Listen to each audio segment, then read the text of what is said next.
Welcome back. Shankarsinh Vaghela કોઈ મોટી જાહેરાત કરવાના હોય તેવા અણસાર વર્તાઈ રહ્યા છે। બાપુ ગાંધીનગરમાં પત્રકારોને મળ્યા તો કોર કમિટી પણ વગર આમંત્રણે પહોંચી ગઈ ગાંધીનગર અને કરી કેટલીક એવી વાતો જેણે કેટલાક અણિયાળા સવાલો ઊભા કર્યા।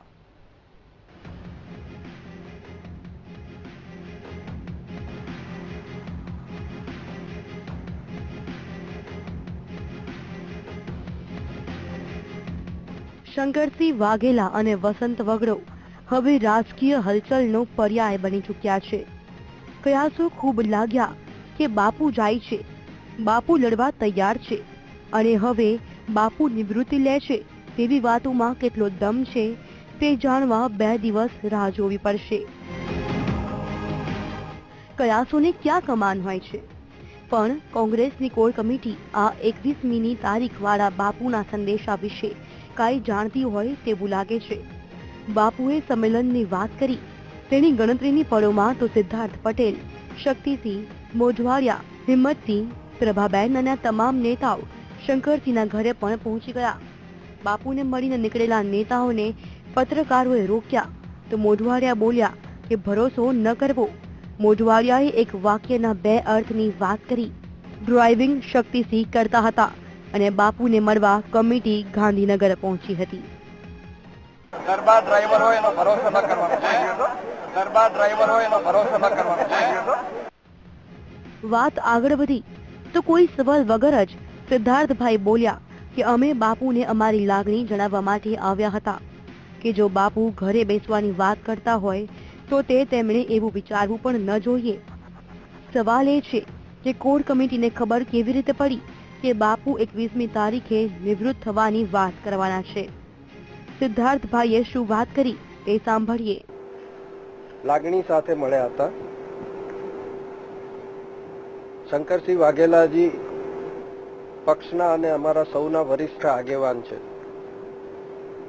અને એ કોઈ પણ કારણસર ઘેર બેસવાનો પણ નિર્ણય કરવાનો વિચાર માત્ર કરતા હોય તો એ યોગ્ય નથી, એ પાર્ટીના હિતમાં નથી અને અમે બધા આજે લાગણીથી એમને વાત કરી છે કે આવા કોઈ પણ વિચારોને એમણે બાજુએ મૂકી દેવા જોઈએ। પત્રકાર પરિષદમાં બાપુએ ઘરે બેસવાની વાત કરી નથી। જ્યારે કે નિવૃત્તિ વિશે બાપુને પૂછાયું તો બોલ્યા, હું તો તમારા કરતા પણ ફિટ છું। સાંભળો બાપુએ શું કહ્યું। ના, સંદેશ છેલ્લો ક્યારેય ન હોઈ શકે। હજી તો તમારા બધા કરતા મજબૂત માણસ છે। સવાલોના દાયરામાં શંકરસિંહ અને કોર કમિટીને મૂકીએ તો કંઈક આવી વાત ઉપજે છે। સવાલ નંબર 1, કમિટીના તમામ સભ્યો એક સમયે કેવી રીતે ભેગા થઈ ગયા। સવાલ નંબર 2, સિદ્ધાર્થભાઈએ નિવૃત્તિની વાત કેમ કરી। સવાલ નંબર 3, મોઢવાડિયાનો ઇશારો કોના તરફ હતો। સવાલ નંબર 4, કોર કમિટીના સભ્યોની બોડી લેંગ્વેજ હેપી કેમ હતી। સવાલ નંબર 5, શું શંકરસિંહે ખાનગીમાં આ નેતાઓને કોઈ વાત કરી છે। સવાલ નંબર 7, આ સંમેલનમાં ભરતસિંહને આમંત્રણ કેમ નહીં।